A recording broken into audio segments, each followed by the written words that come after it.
ninyo nung bata ako. Ang Maynila, hindi kapital ng Maynila. Ng Pilipinas, talagang dekadang inantay. Bagay na kinasama ng loob ng nanay ko na pinanganak dito. Ganon din yung tatay ko. Sabi niya, paano nangyari na hindi Maynila ang kapital ng Pilipinas? Yan ang pinagmamalaki natin sa buong mundo. Nagdala ang dugo noong panahon ng Hapon para ipaglaban ang Maynila. At ang Maynila ay may natatanging pamayanan ng pagkakaisa, ng katapangan, ng utang na loob.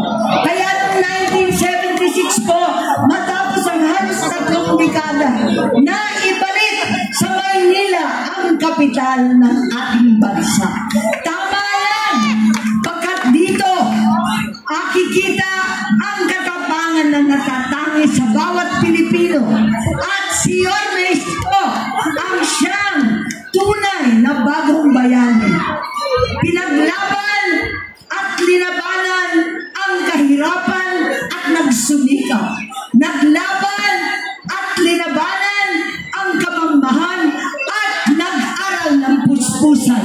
Linabanan ng katiwalian at nagtagumpay.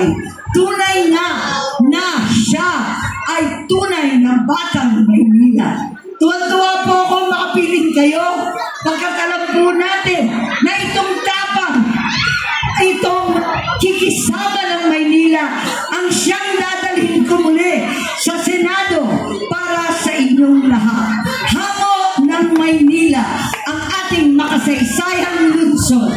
Sa inyong lahat, alam naman natin, nakaraang linggo, naghati ang sambayanan sa pag-aresto at pagtangay ni President Rodrigo Roa Duterte.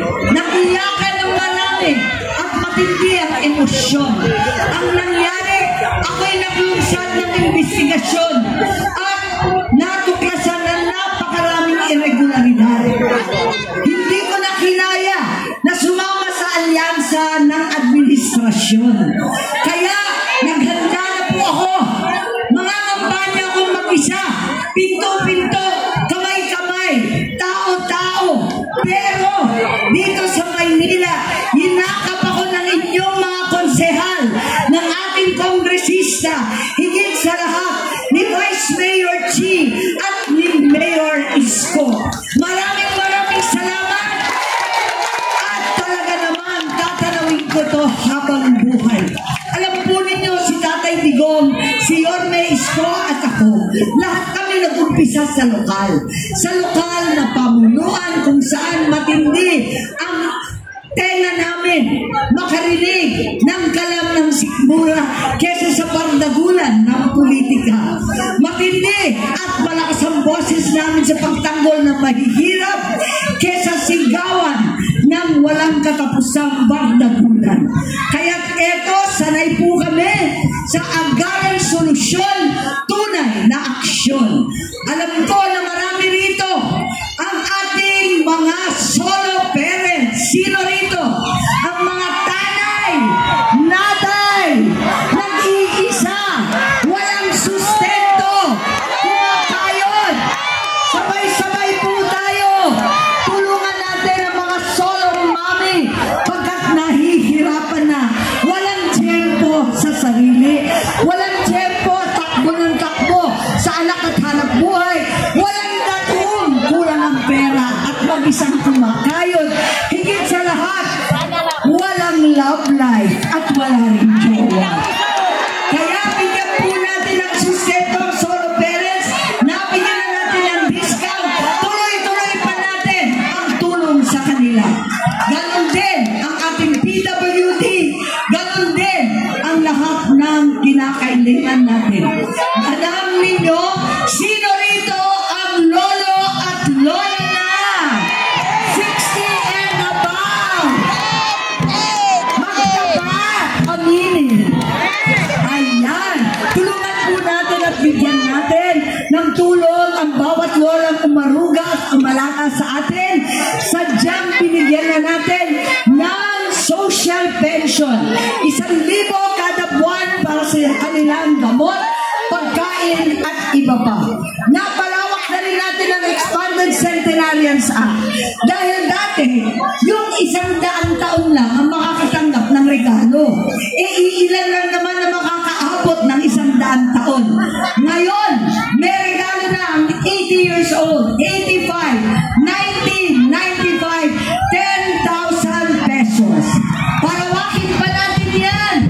Siguraduhin din natin na kung mahal mabuhay at napakatataas ng presyo ng bilihin, mahal lalo magkasakit. Magpatayo tayo mismo sa Maynila ng specialty hospitals. Tulad ng pinatayo ng nanay ko, Philippine Heart Center, Kidney Center, Lung Center, Children's Center, para hindi na mahirapan ng taga Maynila. Tama po ba yun? Kaya natin, higit sa lahat, saan tayo lulugar? Mahirap magkasakit, napakamahal mabuhay, mas lalong parusa ang mamatay.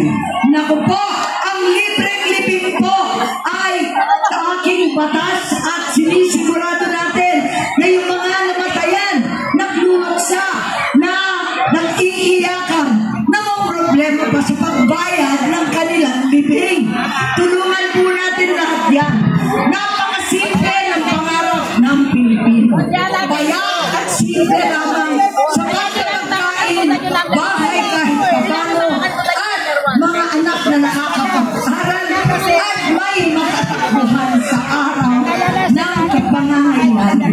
Tunay nga, etong pangarap na ito, deserve natin sa Maynila, deserve natin sa City Hall, the service mula sa Senado. Sa inyong lahat, sulit senador po, 39 pesos only. Huwag ninyong kalimutan, ano man ang problema, ay may solusyon. Ay may solusyon po, 39 sa balota. Maraming salamat. Ay ni Marcos po. Hello po sa inyo lahat. Ako po si Gideon Bao, ang pinakamabait na mga representative ni Senate. Ay, pagalingin mo muna yung bill po sa mabare na. Pero pamasahin ko lang eh. Siyempre magandang gabi po sa inyo lahat. Hindi na namin paghahabain pa to. Itong susunod namin papakilala. Ito, favorite ko to. Favorite ko dito, manok ko to. Manok mo yan? Bakit? Bakit manok mo yan? Kasi lagi niya, alam mo yung lagi niya sinasabi na anumang problema, laging may solusyon. Hashtag! I mean, solusyon! Totoo tayo dyan, napakasipag yan. Hindi